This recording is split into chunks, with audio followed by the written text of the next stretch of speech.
If you're like me, you probably grew up playing Colin McRae Rally or Richard Burns Rally, but you never imagined you'd get to drive the real thing. Well, thankfully, the people over at Rally School Ireland invited me over to play with some of their toys. I've done thousands of hours in racing sims, but not once have I got to drive an actual rally car. On this episode of 427 Motorsports, Tom O'Hare is going to get to have a bit of fun.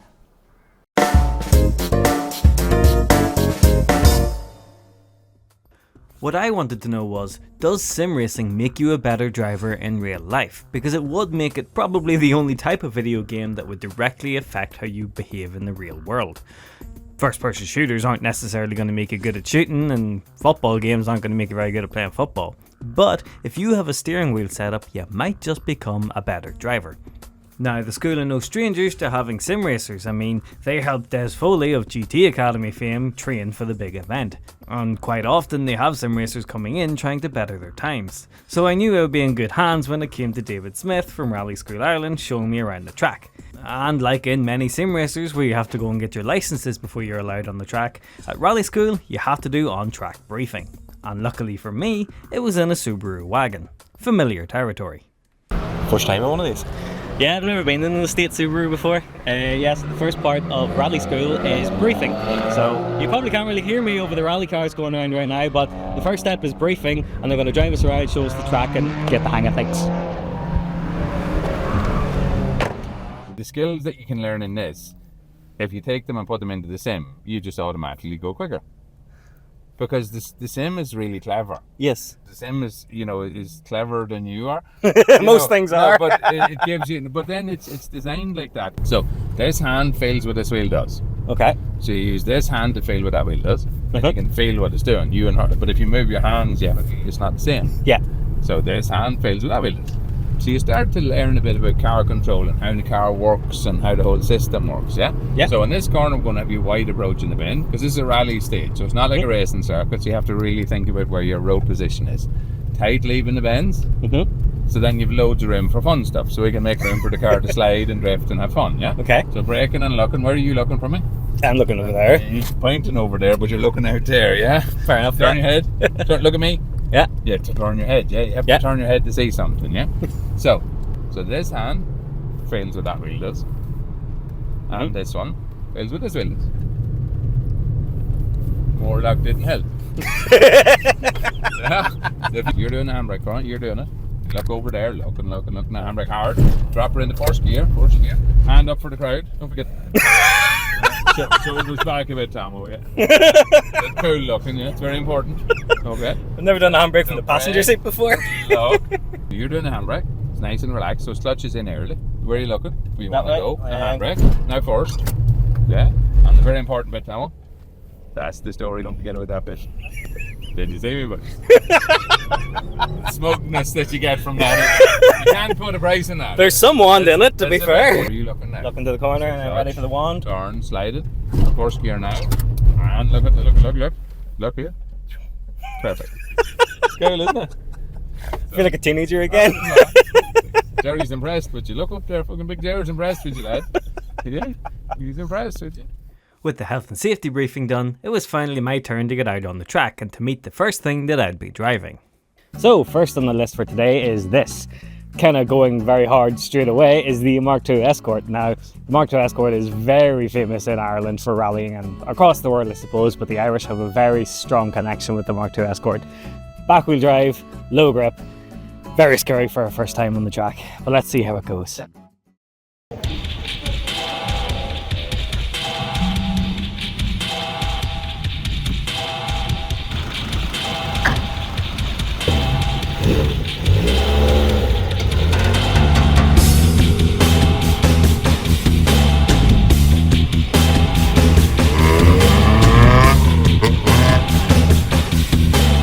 Now, sadly there were no GoPros inside the Escort, so you'll just have to take my word for it, but the idea really was to get me used to the track and the thought of driving a rally car.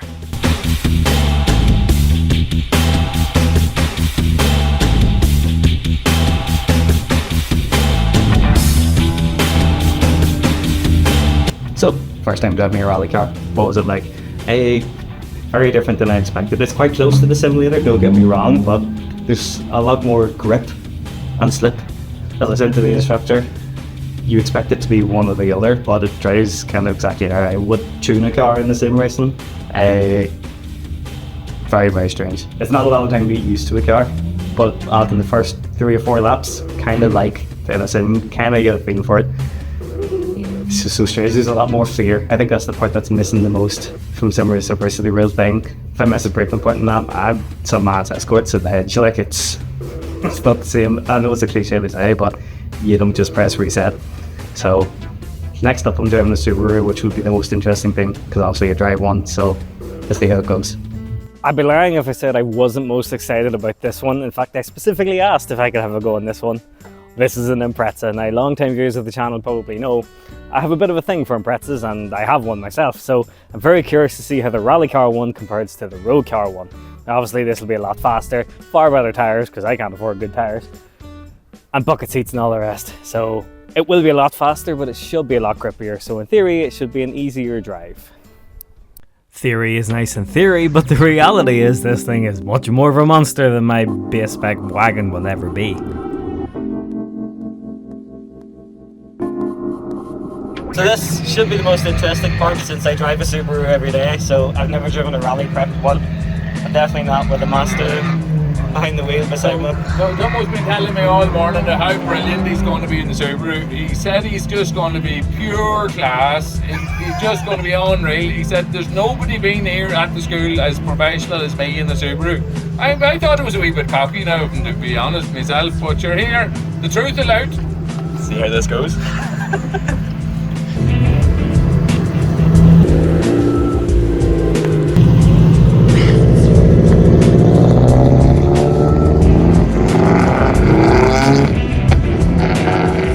Now don't worry, GoPro footage is coming in the next car. I didn't have one in this one either.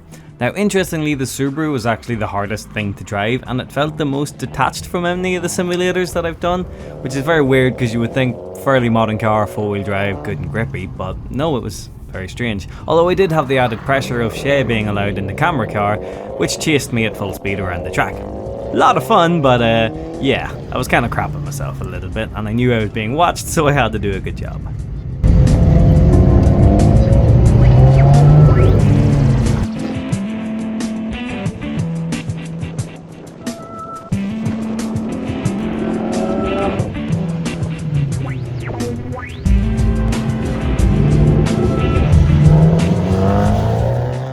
Okay, second drive in a rally car, and this one was an Impreza. Now, I was most curious about this because I have an Impreza. Completely different animal altogether. Far grippier, far quicker, but definitely more stable feeling. Don't really know how else to describe it, other than loud and grippy. It started to rain halfway through, so it got a little bit slidey, but traction control was on, so I couldn't really go to town, but completely different experience from the Escort. Now next up is the GT86, and I've supported Toyota in all forms of motorsports, so I'm very excited to have a go on that.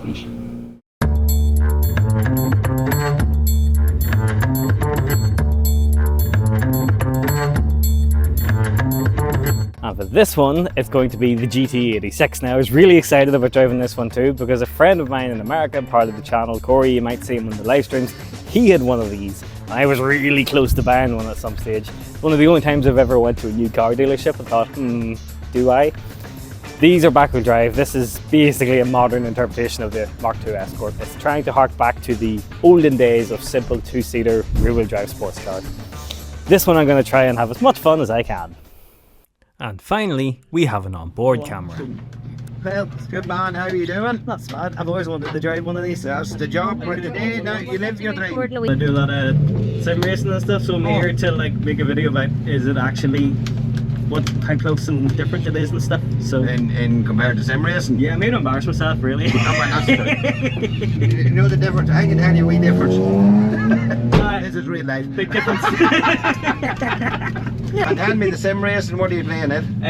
For years it was like Gran Turismo and Forza and all, but I've spent a lot of time on like common rare games and stuff. All like right, that. did you do the Formula 1 on it? Never really get into Formula 1. No, You just just get into it. You can't go and buy a Formula 1 car. Huh? You can't go and buy a Formula 1 car, you see. True. The thing on this yoke here, have you drove one of these before? No. Right. It's basically a big MX-5. Aye, but it's light.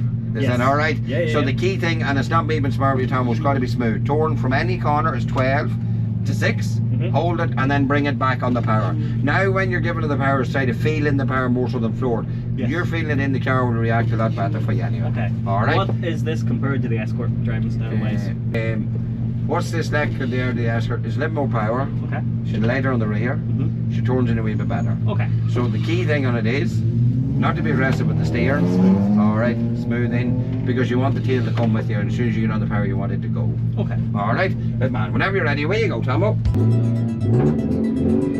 Stuff cold out there, hasn't it? It's balding. Oh, nice in here. That's the way. Now go with it. Now you're away. Away you go. Now you're away with the second gear. Now you're away. Come on. There you go. Keep going, keep going, keep going. Now you want to brake early for people to stay away. Now get off it and let it go.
So how did that go? Well, outside of some roundabouts in my old MX-5, sorry Manda, that's possibly the most sideways I have ever had and likely will ever have. But God, that was fun. But what was it like compared to sim racing? Now, to be honest, this one felt the most like a PlayStation game than any of the others. I don't know whether it's because it's modern and rear-wheel drive or what. The Subaru felt quite tricky to drive, believe it or not, but this just kind of came naturally. Apart from one slight close call, I think it did pretty well. Now, what I didn't know about Rally School Ireland is that they're also an educational centre, educating schools and businesses about the dangers of the road. Dave was kind enough to show us around all the safety equipment, but what it really drove home to us was just how dangerous the roads could be. It's all fun and games on a track in a controlled environment, throwing a GT86 sideways, but the road is a really, really dangerous place, and it's scary to think that so many people have easy access to something that can become a 2-ton missile in the wrong hands. So please, be careful on the roads and don't be that guy. Of the 3 cars I drove that day, the GT86 really felt the closest to just playing Gran Turismo, to be totally honest. It was kind of surreal actually, just how like the game it really was. Honestly, after a lap of 2 of driving the 86, I was happy enough to start throwing it around, which the instructor did get a good laugh out of, I think. But like, I couldn't imagine if you handed me a golf bat, I would be able to start putting like Tiger Woods after playing the game for a little bit. I think racing games are kind of the only game, for a lot of reasons, that really translates to the real world, or at least the real version of what you're doing. The Mark II Escort took a little bit of getting used to because it was the first go, so I was a little bit nervous, and the Impreza was quite intimidating because it was bloody fast. But I felt as a sim racer right at home in the 86, and now I really want one. But the question is, and the point of this whole video, how does it feel going from the sim to reality? To be honest, the biggest part for me, anyway, was nerves. Can't just press reset. Now I know that's such a cliche to say, but it's really true, and especially when it's not your own car.